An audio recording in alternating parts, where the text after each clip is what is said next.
Hola, ¿qué tal? Bienvenidos a un nuevo video acerca de los sacramentos. Mi nombre es Yariana Farrinán García y en esta oportunidad estaré acompañada nuevamente de mi compañera Fernanda Calle Villalobos, que me ayudará a explicar acerca de uno de los sacramentos de iniciación cristiana. Y bueno, como ya hemos mencionado en los videos anteriores, los sacramentos de iniciación cristiana son tres: bautismo, confirmación y Eucaristía. El día de hoy conversaremos acerca del sacramento de la confirmación. El sacramento de la confirmación es también llamado el sacramento del Espíritu y de la Iglesia. Pero para entender esta concepción es necesario primero aclarar la siguiente cuestión. ¿Qué significa espíritu o a qué se refieren con el espíritu?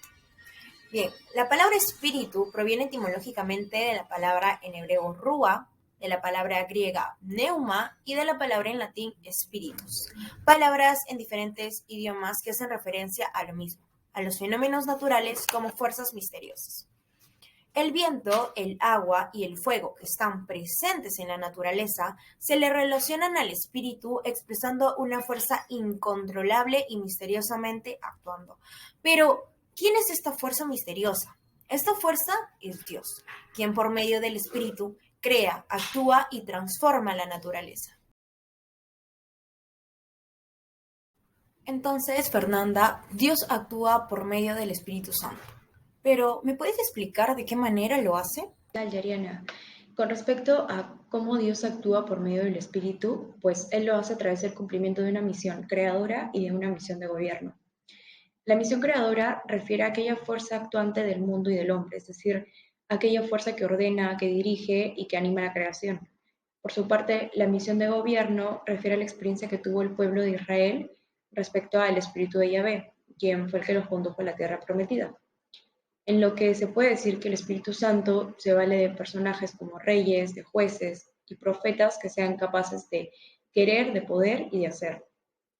Entonces, podemos decir que Dios mandó a Cristo a cumplir su misión. Sin embargo, es el Espíritu de Dios quien actúa en su obra y en su mensaje.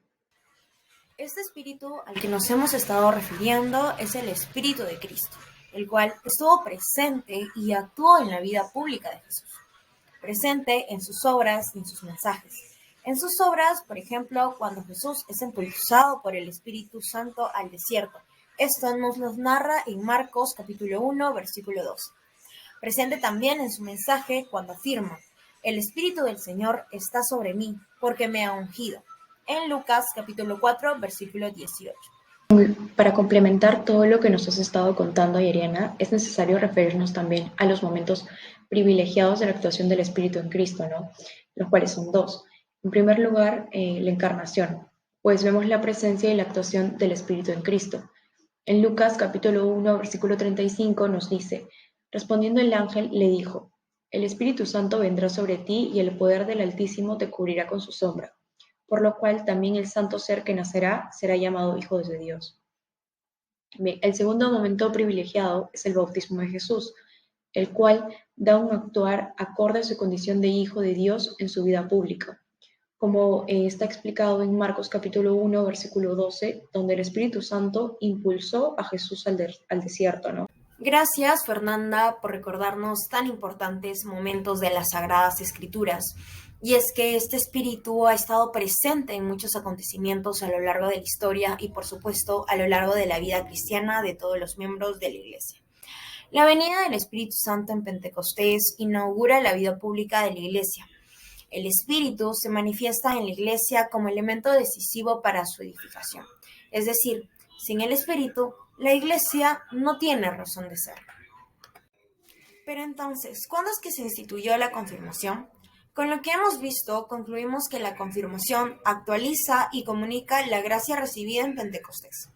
El texto clásico que nos indica la presencia de la confirmación se encuentra en Hechos capítulo 8, versículos del 4 al 20, el cual narra el bautismo de los samaritanos por parte de Felipe, pero este no poseía la facultad para confirmar. Es por eso que recurrió a los apóstoles Pedro y Juan para que los confirmara, esto mediante una imposición de manos, la cual pues este término, imposición de manos, es el primer nombre con el cual se refieren a la confirmación. Claro que sí, Ariana. Bien, para conocer esos aspectos explicaremos la presencia de la confirmación en el siglo II y VI de la vida de la Iglesia. Bien, la confirmación antes era conocida como imposición de manos en Occidente y unción con el crisma en Oriente. Esto se realizaba con los siguientes ritos post-bautismales. Primero, la imposición de manos, el cual era un gesto apostólico para comunicar el don del Espíritu Santo. Segundo, la unción del crisma, la cual es la expresión unida al Antiguo y Nuevo Testamento, ¿no? El crisma también es lo que da origen al nombre cristiano, y bueno, esta era una especie de consagración por el Espíritu en vistas a cumplir una misión pública determinada.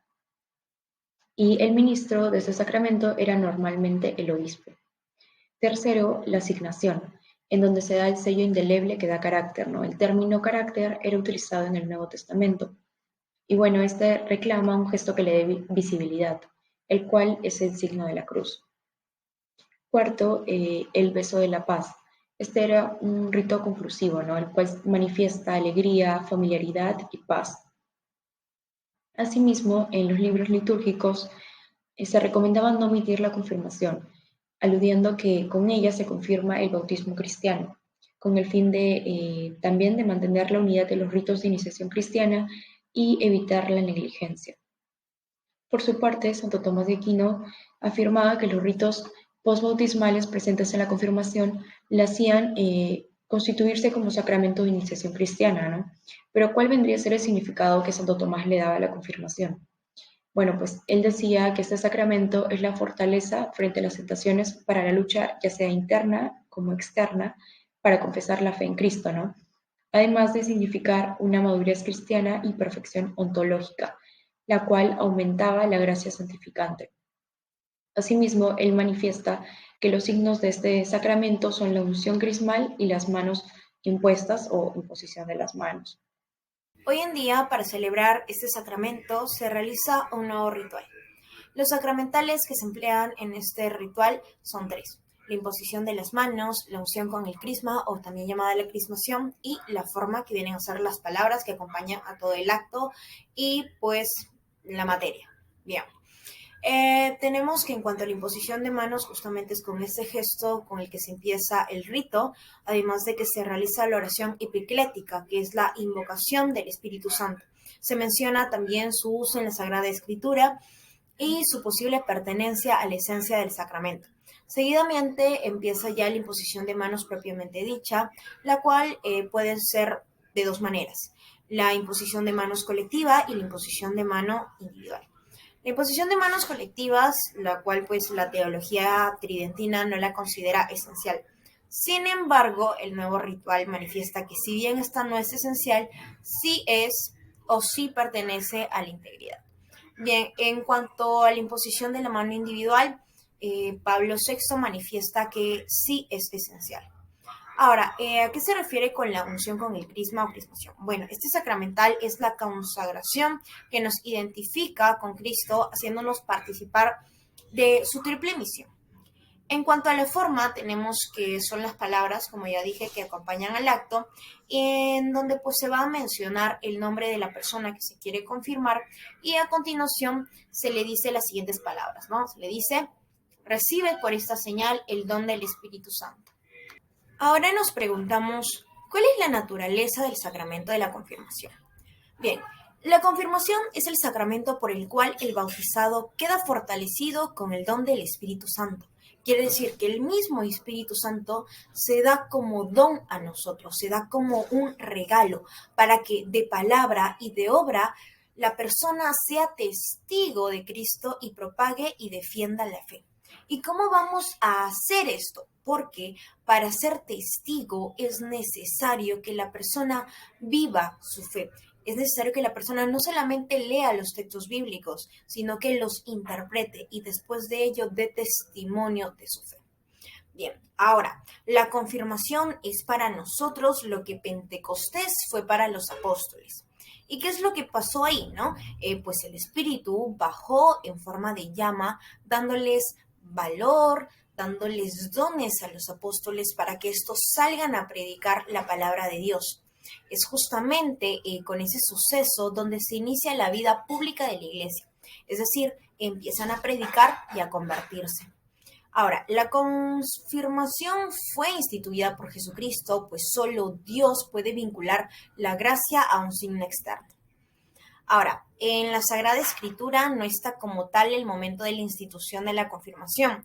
Sin embargo, como dice Santo Tomás de Aquino, Cristo instituyó el sacramento prometiendo que se verificaría luego de su resurrección y ascensión a los cielos.